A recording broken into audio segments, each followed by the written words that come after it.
વર્ષમાં દુનિયા ક્યાંથી ક્યાં બદલાઈ ગઈ.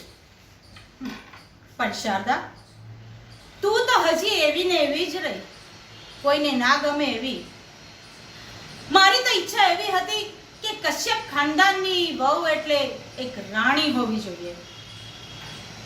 પણ મારો ભાઈ ચંદ્રકાંત તને આ ઘરમાં પસંદ કરીને લઈ આવ્યો.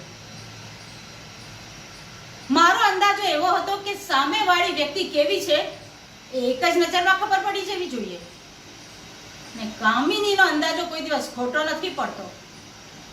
હું તો એવું માનું છું કે ઠસ્સો એવો હોવો જોઈએ કે સામેવાળી વ્યક્તિ તમારી સાથે વાત કરતા પહેલા 5 વાર વિચાર કરે. તમારો બોલ એવો નાખવો જોઈએ કે સામે કામ થઈ જ જવું જોઈએ. હું જે કહું એ થવું જ જોઈએ. અને આ ઘરમાં મારા શબ્દની ઉપરવટ જવાની હિંમત કોઈએ કરી નથી. એક વાત યાદ રાખજે શારદા, આ ઘરમાં હું જે કહું એ જ થશે.